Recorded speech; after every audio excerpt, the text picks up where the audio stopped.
सबको यीशु सहाय। टाटानगर पास्त्रेत के सभी भाई बहनों के लिए विशेष सूचना है। खजूर प्रभुवार से लेकर पुनरुत्थान पर्व तक के दान को अलग रखेंगे। लेंट का दान अलग रखें और रविवारिया दान भी अलग रखेंगे। और जब भी कलेक्टर आएंगे अलग अलग दानों को आपसे कलेक्शन करेंगे और कलेक्टर के द्वारा ही मंडली खजांची के पास आपके सभी दानों को पहुंचाया जाएगा। आज की आराधना में दान रखें और आपके दान के लिए प्रार्थना चढ़ाया जाएगा। धन्यवाद। आइए इस ऑनलाइन आराधना में हम सब सम्मिलित हो रहे हैं। अपने परिवारों में अपने साथ बाइबल, गीत संग्रह और रिवाइवल सॉन्ग साथ में रखें। आइए हम आराधना आरंभ करें। सर्वशक्तिमान परमेश्वर पिता, पुत्र, पवित्र आत्मा के नाम से आमीन। यीशु ने कहा, पिता तुम्हें और एक सहायक देगा कि वह सर्वदा तुम्हारे साथ रहे, अर्थात सत्य का आत्मा। यीशु ने कहा, मैं तुम्हें एक नई आज्ञा देता हूँ, जैसा मैंने तुमसे प्रेम किया है वैसा ही तुम भी एक दूसरे से प्रेम करो। परमेश्वर आत्मा है और आवश्यक है कि उसके भजन करने वाले आत्मा और सच्चाई से भजन करें। पवित्रता की शोभा में प्रभु को दंडवत करो। हे सारे पृथ्वी के लोगों, उसके सामने थरथराओ। हे प्रभु परमेश्वर पिता, हम तेरा धन्यवाद करते हैं प्रभु, बीते समय के रक्षा रखवाली के लिए और एक एक विश्वासियों को और हमारे देश के सभी प्रियजनों की रक्षा रखवाली की है। और पिता परमेश्वर, आज की इस नए भोर नए जीवन में तू ही ने पहुंचाया। रात्रि घड़ी में सबों को चैन की विश्राम दी है। हम प्रार्थना करते हैं, इस समय हम ऑनलाइन आराधना में सम्मिलित होते हैं, तू आप ही हर एक प्रियजनों के संग साथ हो। तेरी उपस्थिति दे कि आत्मा और सच्चाई से तेरी महिमा करें, तेरे वचन सुने और अपने जीवन को तेरे नाम की महिमा के योग्य बनाए, हमारे प्रभु यीशु ख्रीस्ट के द्वारा। आमीन।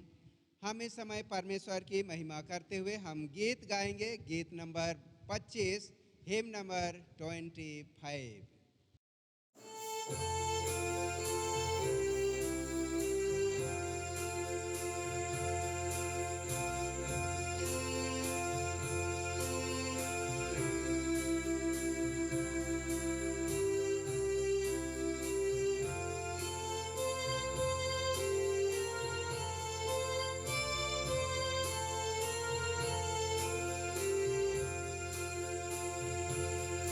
ज्योति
आइए हम प्रार्थना करें। यदि हम कहें कि हम में कुछ भी पाप नहीं तो अपने आप को धोखा देते हैं और हम में सत्य नहीं। यदि हम अपने पापों को मान लें तो हमारे पापों को क्षमा करने और हमें सब अधर्म से शुद्ध करने में विश्वास योग्य और धार्मी है। इसलिए हम सर्वशक्तिमान परमेश्वर के सामने अपने किए हुए पापों को स्मरण करते हुए हम नम्रतापूर्वक पाप अंगीकार की प्रार्थना हम एक साथ करेंगे। प्रभोज विधि के क्रम संख्या 19 की प्रार्थना को हम एक साथ करें। हे सर्वशक्तिमान परमेश्वर, हमारे स्वर्गीय पिता, हमने मन, वचन और कर्म से तेरे विरोध और अपने साथियों के विरोध पाप किया है। हमने अपनी अज्ञानता और दुर्बलता के कारण और जानबूझकर भी बुराई की है और भलाई करने में असफल रहे हैं। इन सब पापों के लिए हम सचमुच खेदित हैं और अंतःकरण से पश्चाताप करते हैं। तेरे पुत्र यीशु ख्रीस्त ने हमारे लिए अपने प्राण दिए, उसी के कारण हमने जो पाप किए हैं उनको क्षमा कर और यह वर दे कि भविष्य में हम नया जीवन पाकर सदा तेरी सेवा करें, ताकि तेरे पवित्र नाम की महिमा हो। आमीन।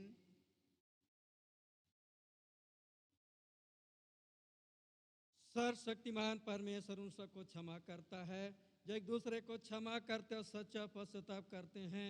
वह पर दया कर आपके सब पापों को क्षमा करे और उन सब सबों को छुटकारा दे, सब भले कामों में आपको स्थिर और सबल करे और शाश्वत जीवन में बनाए रखे। आमीन। परमेश्वर का धन्यवाद हो। हे प्रभु हम पर दया कर, हे ख्रीष्ट हम पर दया कर, हे प्रभु हम पर दया कर।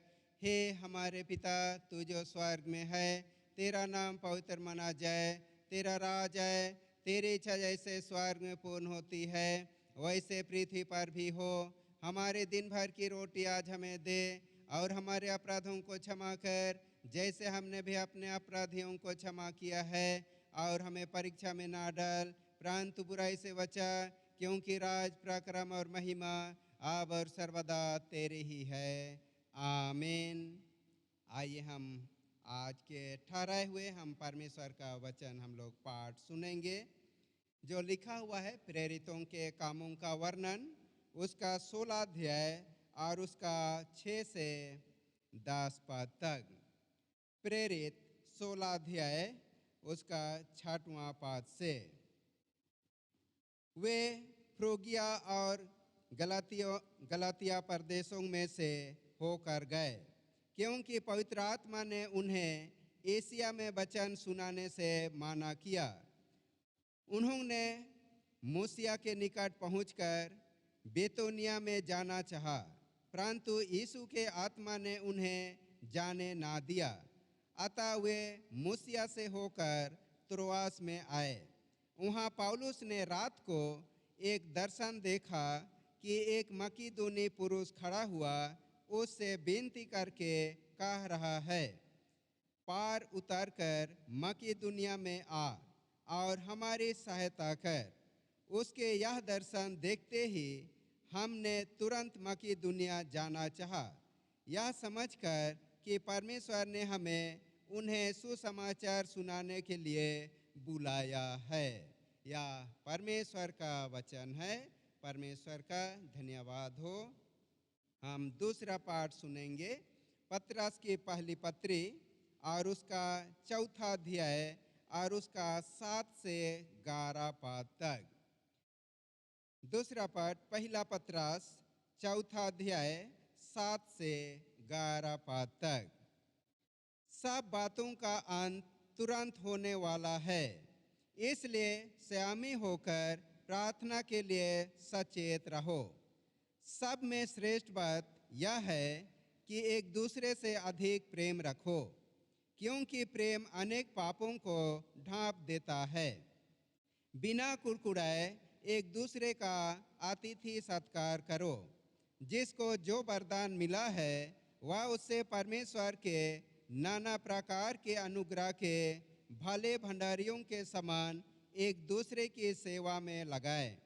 यदि कोई बोले तो ऐसा बोले मानो परमेश्वर का वचन है, यदि कोई सेवा करे तो उस शक्ति से करे जो परमेश्वर देता है, जिससे सब बातों में यीशु मसीह के द्वारा परमेश्वर की महिमा प्रकट हो।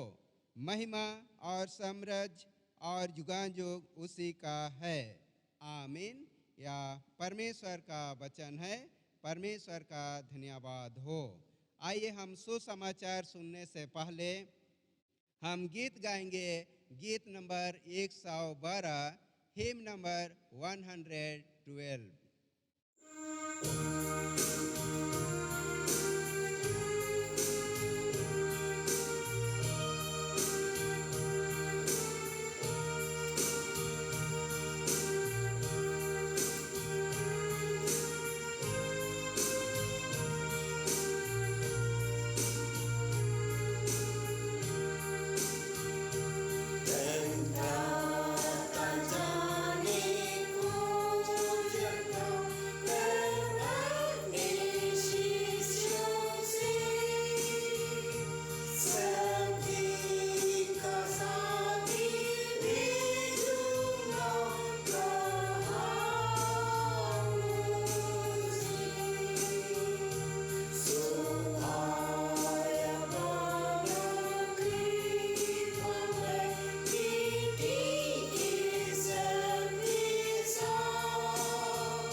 प्रभु आप लोगों के साथ रहे और आपकी आत्मा के साथ भी। सुसमाचार पवित्र यूहन्ना रचित सुसमाचार 14 अध्याय 15 पद से आरंभ होता है।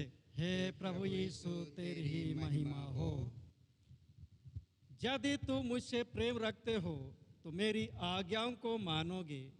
मैं पिता से विनती करूंगा और वह तुम्हें एक और सहायक देगा कि वह सर्वदा तुम्हारे साथ रहे, अर्थात सत्य का आत्मा, जिससे संसार ग्रहण नहीं कर सकता, क्योंकि वह न उसे देखता है और न उससे जानता है। तुम उसे जानते हो क्योंकि वह तुम्हारे साथ रहता है और वह तुम में होगा। मैं तुम्हें अनाथ नहीं छोड़ूंगा, मैं तुम्हारे पास आता हूँ। और थोड़ी देर रह गई है कि फिर संसार मुझे ना देखेगा, परंतु तुम मुझे देखोगे, इसलिए कि मैं जीवित हूँ, तुम भी जीवित रहोगे। उस दिन तुम जानोगे कि मैं अपने पिता में हूँ और तुम मुझ में और मैं तुम में। जिसके पास मेरी आज्ञाएं हैं और वह उन्हें मानता है, वही मुझसे प्रेम रखता है, और जो मुझसे प्रेम रखता है उससे मेरा पिता प्रेम रखेगा और मैं उससे प्रेम रखूंगा और अपने आप को उस पर प्रकट करूंगा। यह ख्रिस्ट का सुसमाचार है। हे प्रभु यीशु तेरी ही स्तुति हो। आइए हम प्रार्थना करें। हे पिता परमेश्वर, हम इस घड़ी तेरे वचन पर ध्यान मनन करना चाहते हैं। हर एक के मन हृदय को खोल दे, समझ और बुद्धि दे कि हम तेरे वचन को सुने, समझें, ग्रहण करें और हमारा जीवन तेरे महिमा के योग बना रहे, यीशु ख्रिस्ट के द्वारा, आमीन। प्रभु में प्रिय भाइयों बहनों, माता पिता और बच्चों, आप सबों को फिर से यीशु सहाय। परमेश्वर का धन्यवाद हो कि आज का दिन या सुंदर भोर प्रभु ने हमें दिया है कि हम उसकी महिमा करें, परमेश्वर के वचन पर हम ध्यान मनन करें। आज के ध्यान मनन के लिए परमेश्वर का वचन है यूहन्ना रचित सुसमाचार 14 अध्याय 16 और 17 पद। मैं पिता से विनती करूंगा और वह तुम्हें एक सहायक देगा कि वह सर्वदा तुम्हारे साथ रहे, अर्थात सत्य का आत्मा। बाइबिल के टीकाकारों का मानना है कि यह पदस्थल यीशु का चेलों के लिए एक प्रतिज्ञा थी कि वह उनको पवित्र आत्मा देगा। यीशु की प्रतिज्ञा और सत्य के आत्मा के विषय में आइए हम थोड़ी देर चर्चा करें। यह प्रतिज्ञा ऐसे समय में की गई थी कि चेले एक कठिन और गंभीर परिस्थिति में थे और यह बात यीशु के इस कथन से पता चलता है। यूहन्ना रचित सुसमाचार 16 अध्याय 5वां और 6वां पद को हम लोग पढ़ेंगे। परंतु अब मैं अपने भेजने वाले के पास जाता हूँ और तुम मुझसे कोई नहीं पूछता तो कहाँ जाता है, परंतु मैंने जो ये बातें तुमसे कही हैं इसलिए तुम्हारा मन शोक से भर गया है। इस शोक के समय में यीशु ने चेलों के लिए सांत्वना के कुछ शब्द कहे हैं। आइए हम पढ़ें यूहन्ना की रचित सुसमाचार 14 अध्याय 1 और 27वां पद। तुम्हारा मन व्याकुल ना हो और ना डरे, पिता परमेश्वर पर और मुझ पर विश्वास करो, मैं तुम्हें फिर लेने आऊँगा कि जहाँ मैं रहूँ वहाँ तुम भी जीवित रहो। जिस रात यीशु ने चेलों के पैर धोए और उनको शिक्षा दी, इस क्रम में यीशु ने जो वचन कहा उन वचनों पर यदि हम ध्यान करें तो इससे यह स्पष्ट होता है कि अब संसार को यीशु छोड़ने वाला है। पिता परमेश्वर के पास यीशु लौटने वाला है। पहला, मैं तुमसे सच सच कहता हूं कि तुम में से एक मुझे पकड़वाएगा। दूसरा, हे बालकों, मैं और थोड़ी देर तुम्हारे पास हूं, फिर तुम मुझे ढूंढोगे। तीसरा, मैं अब तुम्हारे साथ और बहुत बातें ना करूंगा। चौथा, यदि उन्होंने मुझे सताया तो तुम्हें भी सताएंगे। पांचवा, वे तुम्हें आराधनालयों से निकाल देंगे और मार डालेंगे। छठवां, मुझे तुमसे और भी बहुत सी बातें कहनी है, परंतु अब तुम उन्हें सह नहीं सकते। तो इस कथन से स्पष्ट हो गया था कि यीशु स्वर्ग को लौटने वाला है। अब चेलों को पूर्ण विश्वास हो गया कि यीशु अब हमें अपने हाल पर अनाथ छोड़ देंगे। चेलों का शोकित होना स्वाभाविक था। यीशु ने कहा, मैं तुम्हें अनाथ ना छोड़ूंगा, मैं तुम्हारे पास आऊंगा। यीशु के अंतिम शब्द चेलों के लिए यही थी। अब हम लोग सहायक या सत्य के आत्मा पर थोड़ी देर चर्चा करेंगे। आत्मा के विषय में बाइबिल की प्रथम पुस्तक उत्पत्ति 1 अध्याय 2 पद में ही जिक्र किया गया।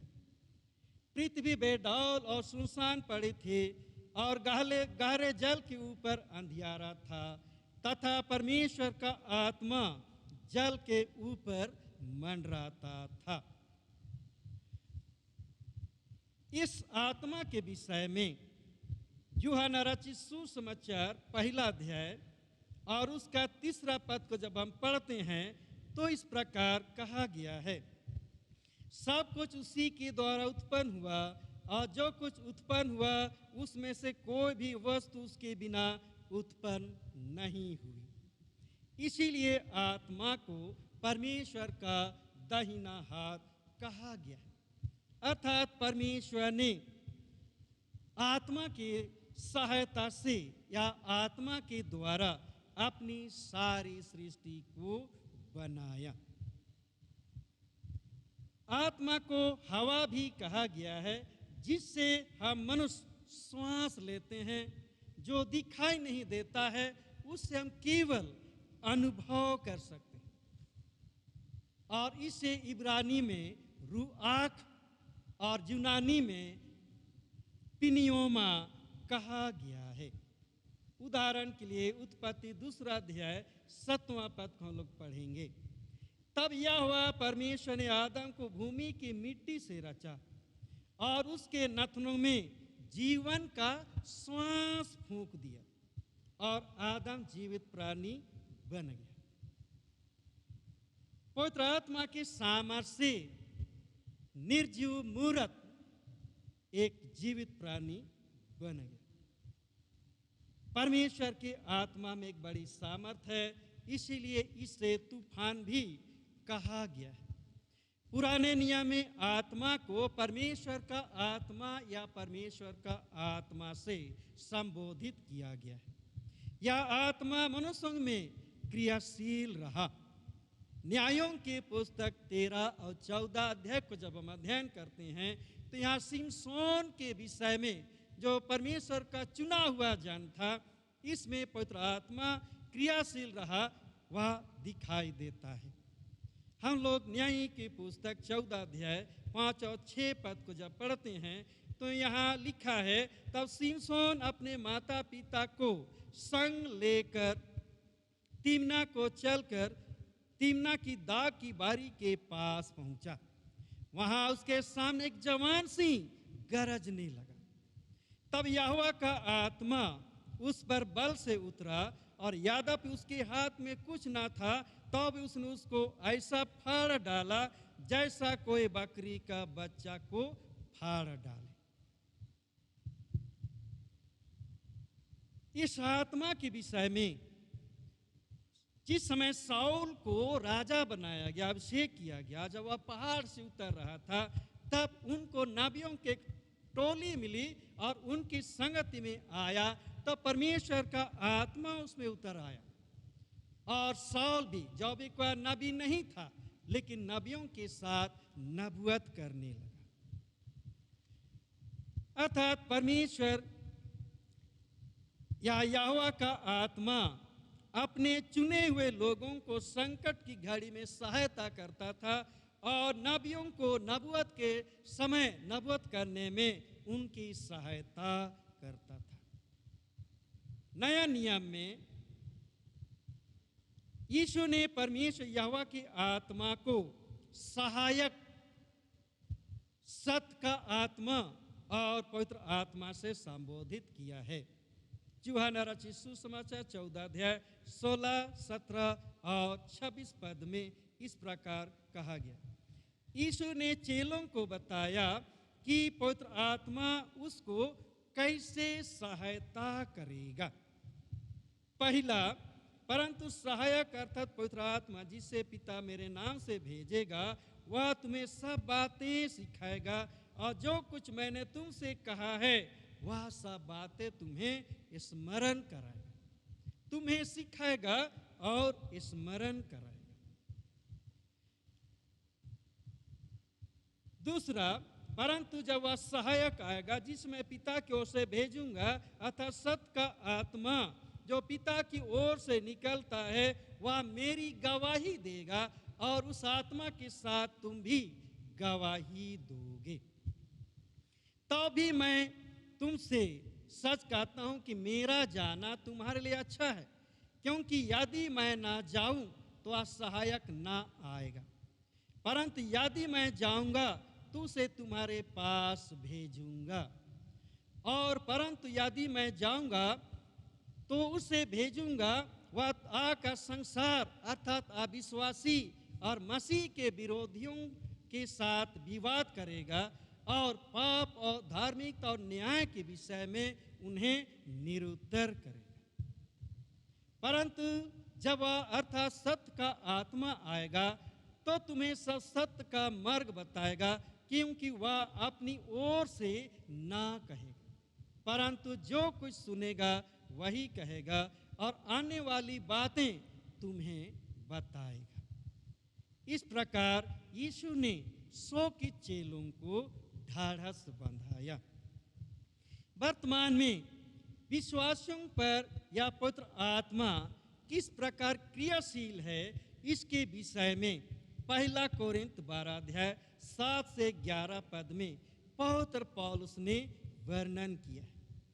किंतु सबके लाभ पहुंचाने के लिए हर एक को आत्मा का प्रकाश दिया जाता है, क्योंकि एक को आत्मा के द्वारा बुद्धि की बातें दी जाती हैं, दूसरे को उसी आत्मा के अनुसार ज्ञान की बातें, किसी को उसी आत्मा से विश्वास और किसी को उसी आत्मा से चंगा करने का वरदान दिया जाता है।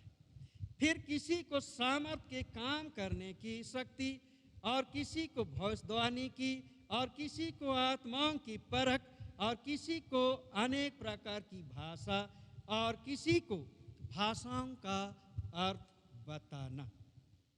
ये सब प्रभावशाली कार्य वही एक आत्मा करता है, जिससे जो चाहता है वह बांट देता है। हम में से हर एक को आत्मा का वह दान अलग अलग हमें दिया गया है। उससे हमें जानने, पहचानने और काम में लाने की आवश्यकता है। इसीलिए 1 पत्रस 4 अध्याय 10 से 11 पद में पत्रस ने कहा, जिसको जो वरदान मिला है वह उससे परमेश्वर के नाना प्रकार के अनुग्रह के भले भंडारियों के समान एक दूसरे की सेवा में लगाए। यदि कोई बोले तो ऐसा बोले मानो परमेश्वर का वचन है। यदि कोई सेवा करे तो उस शक्ति से करे जो परमेश्वर देता है, जिससे सब बातों में इस मसीह के द्वारा परमेश्वर की महिमा हो।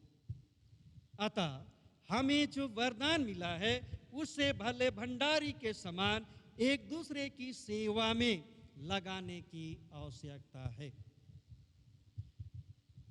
जैसे 1 पत्रस 4 अध्याय 9 पद में हमें प्रेरित किया गया है, बिना कुड़कुड़ाए एक दूसरे का अतिथि सत्कार करो। अब हम लोग आगे देखेंगे कि परमेश्वर का आत्मा यीशु पर कैसे क्रियाशील रहा। मत्ती रचित सुसमाचार 3 अध्याय 16 और 4 अध्याय 1 पद को पढ़ेंगे। और यीशु बपतिस्मा लेकर तुरंत पानी में से ऊपर आया, और देखो उसके लिए आकाश खुल गया, और उसने परमेश्वर की आत्मा को कबूतर के समान उतरते और अपने ऊपर आते देखा। तब आत्मा यीशु को जंगल में ले गया ताकि इब्लीस से उसकी परीक्षा हो। इब्लीस को निरुत्तर करने में यही आत्मा यीशु की सहायता की।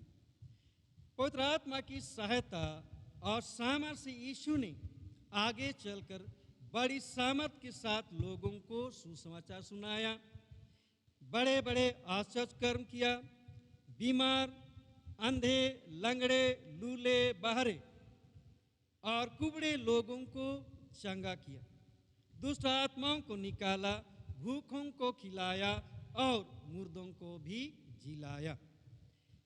यीशु की इच्छा थी कि उनके जाने के बाद चेले उसके काम को आगे बढ़ाएं, अर्थात सारी जाति के लोगों को सुसमाचार सुनाएं। अतः चेलों को पवित्र आत्मा के सामर्थ की आवश्यकता थी। इसीलिए यीशु ने अपने चेलों से कहा, और देखो, जिसकी प्रतिज्ञा मेरे पिता ने की है, मैं उसको तुम पर उतारूंगा, और जब तक स्वर्ग से सामर्थ ना पाओ तब तक तुम इसी नगर में ठहरे रहो। लूका रचित सुसमाचार 24 अध्याय 49 पद। और उसी दिन से चेले और उसके पंथ के लोग, जो अन्य अन्य देशों से, अन्य अन्य जाति के लोग आए हुए थे, इकट्ठा होकर प्रार्थना करने में लावलीन रहे। तब पेंतिकोस्त का पर्व आया तो चेले और अन्य लोग, अन्य जाति के लोग, अन्य देश के लोग इकट्ठे थे, और यह एक अच्छा अवसर था कि सारे लोग पवित्र आत्मा के सामर्थ को अपने आंखों से देखें, उसकी गवाही को अपने कानों से सुने और जीवित प्रभु को स्वीकार करें। अतः प्रतिज्ञा के अनुसार चेलों पर सामर्थ के साथ पवित्र आत्मा आया तो वे सब एक जगह इकट्ठे थे। एकाएक आकाश से बड़ी आंधी की सी सनसनाहट का शब्द हुआ, और उससे सारा घर जहां वे बैठे थे गूंज गया, और उन्हें आग की सी जीभें फटती हुई दिखाई दी, और उन लोगों में से हर एक पर आ ठहरी। वे सब पवित्र आत्मा से भर गए, और जिस प्रकार आत्मा उन्हें बोलने की सामर्थ्य दी, वे अन्य अन्य भाषा बोलने लगे। अब चेलों का डर और भय खत्म हो गया, और निडर होकर पतरस खड़ा हुआ और जीवित प्रभु का उदाहरण देकर परमेश्वर का वचन उन लोगों को सुनाने लगा। आगे लिखता है, तब सुनने वालों के हृदय छिद गए, और वे पतरस और शेष प्रेरितों से पूछने लगे, हे भाइयों, हम क्या करें? पतरस ने उनसे कहा, मन फिराओ, तुम में से हर एक अपने अपने पापों की क्षमा के लिए यीशु मसीह के नाम से बपतिस्मा ले, तो तुम पवित्र आत्मा का दान पाओगे। क्योंकि यह प्रतिज्ञा तुम और तुम्हारी संतानों और उन सब दूर दूर के लोगों के लिए भी है, जिनको प्रभु हमारा परमेश्वर अपने पास बुलाएगा। अर्थात सारे लोगों के लिए यह प्रतिज्ञा किया गया है।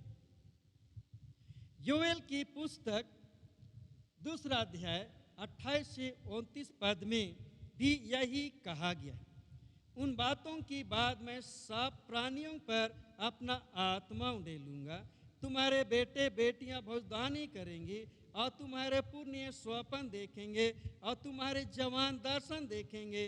तुम्हारे दास और दासियों पर भी मैं उन दिनों में अपना आत्मा उंडेलूंगा। अर्थात हर एक विश्वासियों को पवित्र आत्मा का दान दिया गया है। यीशु के चेलों ने सारी जाति के लोगों को सामर्थ के साथ सुसमाचार सुनाया, चंगाई का काम किया, मुर्दों को जिलाया। जब यह सुसमाचार हम तक पहुंचा है और हमने जीवित प्रभु को जान लिया है कि वह हमारा उद्धार करता है, तो हमें भी वह पवित्र आत्मा जो चेलों को दिया गया पाने की आवश्यकता है। चेले उस पवित्र आत्मा को पाने के लिए प्रतिदिन प्रार्थना में लगे रहते थे, और अंत में उन्हें वह पवित्र आत्मा दिया गया, और सारे संसार में सारी जाति के लोगों को सामर्थ के साथ गवाही दे देकर सुसमाचार सुनाए। यीशु ने हमें भी कहा कि तुम सब मेरे गवाह हो।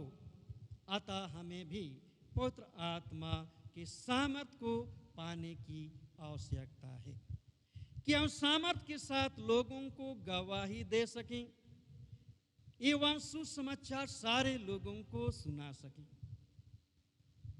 ताकि हम इस जीवन में प्रभु ने जो काम हमें दिया है, गवाही देना, सुसमाचार प्रचार करना, ये सारे कामों को हम पूरा कर सकें। तो आइए हम प्रतिदिन प्रार्थना में लगे रहें कि परमेश्वर हमें भी वह सामर्थ प्रदान करे। प्रभु आप सबों को आशीष दे। आइए हम प्रार्थना करें। हे पिता परमेश्वर, तूने अपने चेलों को प्रभु व पवित्र आत्मा का सामर्थ्य दिया, सारी जाति सारे लोगों को सामर्थ के साथ गवाही देते हुए सुसमाचार सुनाए। प्रभु तो हमें भी वह सामर्थ दे कि जीवन में हम सारे लोगों को गवाही दे सकें, सुसमाचार सुना सकें, और जब तू आए हम तेरे योग्य पाए जाएं। आमीन। इस समय प्रभु की महिमा करते हुए रिवाइवल सॉन्ग से पहला अर्थात फर्स्ट गीत को हम लोग गाएंगे। इसी गीत के समय दान अर्पण भी करेंगे।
आइए हम दान के लिए प्रार्थना करें।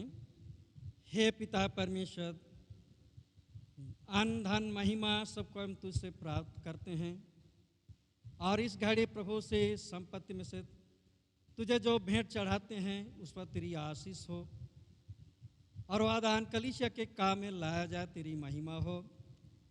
जिस भंडार से खर्च किया गया उस भंडार को हमेशा भरा पूरा बनाए रख। हर एक देने वालों के हाथों को आशीषित कर, ताकि प्रभु देने वालों का भंडार तेरी महिमा के लिए हमेशा भरा पूरा बना रहे और सदा तेरी ही महिमा हो। यीशु ख्रिस्ट के द्वारा आमीन। इस समय हम प्रेरितों का विश्वास वाक्य एक साथ कहेंगे। मैं सर्वशक्तिमान पिता, स्वर्ग और पृथ्वी के सृष्टिकर्ता परमेश्वर पर विश्वास करता हूँ। मैं उसके इकलौते पुत्र हमारे प्रभु यीशु ख्रिस्त पर विश्वास करता हूँ। वह पवित्र आत्मा के सामर्थ्य गर्भ में आया और कुंवारी मरियम से जन्मा। उसने पोंत पिलातुस के शासन में दुख भोगा। वह क्रूस पर चढ़ाया गया, मारा और गाड़ा गया और मृतकों के लोक में उतरा। तीसरे दिन वह जी उठा। वह स्वर्ग पर चढ़ गया और पिता की दाहिनी ओर विराजमान है। वह जीवों और मृतकों को न्याय करने को फिर आएगा। मैं पवित्र आत्मा पर, पवित्र कैथोलिक कलीसिया पर, संतों की संगति, पापों की क्षमा, देह के पुनरुत्थान और अनंत जीवन पर विश्वास करता हूँ। आमीन। प्रभु आप लोगों के साथ रहे। हम प्रार्थना करें। आज पुनरुत्थान पर्व के पश्चात 5वां प्रभुवार है। हम इस प्रार्थना को कहेंगे। हे प्रभु हमारे परमेश्वर, तूने हमें सिखाया है कि प्रेम के बिना जो कुछ भी हम करते हैं वह तेरी दृष्टि में व्यर्थ है। दया करके तो अपना पवित्र आत्मा भेजकर हमारे हृदयों में प्रेम का अति उत्तम दान, जो सब सद्गुणों का खान है, उंडेल, ताकि हम तेरे पुत्र हमारे प्रभु यीशु ख्रिस्ट के सच्चे शिष्य बन सकें। उसी के द्वारा जो तेरे और पवित्र आत्मा के साथ एक परमेश्वर अब और सदा जीता और राज करता है। आमीन। प्रार्थना करें। विशेष करके कोरोना महामारी के लिए हम प्रार्थना करें। हे पिता परमेश्वर, पूरे विश्व में कोरोना वायरस का प्रभाव पड़ा है। सारे जाति सारे लोग प्रभु इस महामारी के कारण भय और अशांति में हैं। बहुत से लोग इससे संक्रमित हैं। हमारी प्रार्थना है तो ऐसे लोगों की सुधि ले। सेवा में लगे हुए डॉक्टर नर्सों की तू अगुवाई कर। और हे पिता परमेश्वर, तू ही इस वायरस को नाश कर। शैतान दुष्ट आत्मा के सारे कामों को बंद कर और तब प्रभु लोग तुझसे स्वस्थ और चंगाई जीवन को पाए। सत्र धन्यवाद करे, तेरी महिमा का तेरी गवाही दे और प्रभु हर एक लोगों को आनंद और शांति का जीवन मिले। हे पिता परमेश्वर, हमारी प्रार्थना है जितने अन्य बीमारी में पड़े हुए हैं उनके भी तू सुधि ले। हर एक को तू स्वस्थ और चंगाई जीवन दे। कोई भी स्वस्थ होने का सदा तेरा धन्यवाद करें, तेरी ही महिमा करें। हे पिता परमेश्वर, हमारी प्रार्थना है प्रभु, रात भर तो हम सबों के साथ था और आज पूरे दिन भर तो हमारे साथ रहा। हम स्वस्थ रहें, सुरक्षित रहें और आज का दिन आनंद के साथ तुझमें बिता सकें। हजों की घटनाओं से, शैतान की परीक्षाओं से, रोग बीमारी, अचानक मृत्यु से तू ही हमारी रखवाली कर। आप प्रभु संध्या घड़ी पहुंचकर पुनः हम तेरा धन्यवाद करें। आने वाले दिन, आने वाले जीवन में भी तेरे ही महिमा, तेरा धन्यवाद, तेरे काम करने वाले बने रहें। यीशु ख्रिस्ट के द्वारा आमीन। हे पिता परमेश्वर, बच्चों को तू ज्ञान और बुद्धि से भरपूर कर। बुजुर्गजनों को तू संभाल, स्वस्थ और चंगाई जीवन दे।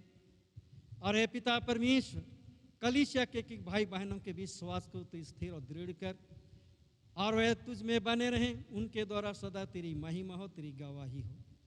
जितने धर्म के अगुए हैं, कलीसिया के अगुए हैं, तो उनकी सहायता कर के तेरे लोगों की अगुवाई कर सकें, मार्गदर्शन कर सकें कि तेरे लोग तेरे विश्वास में सदा स्थिर बने रहें। और हे पिता परमेश्वर, कलीसिया की उन्नति हो। हमारी प्रार्थना है प्रभु हम सबों को अगुवाई कर कि सारी आत्माओं को तेरे निकट हम ला सकें और वे भी अंत को उद्धार पा सकें। पिता परमेश्वर ने जिन आशीषों को नहीं मांगा है मुट्ठी खोल कर तो समय पर हमें दे, हमारे के पाप गुनाहों को क्षमा कर। और हे पिता परमेश्वर हमारी दीनहीन प्रार्थना को सुन और स्वर्ग लोक में ग्रहण कर यीशु ख्रिस्ट के द्वारा आमीन।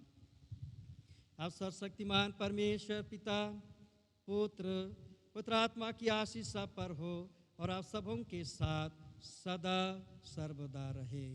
आमीन।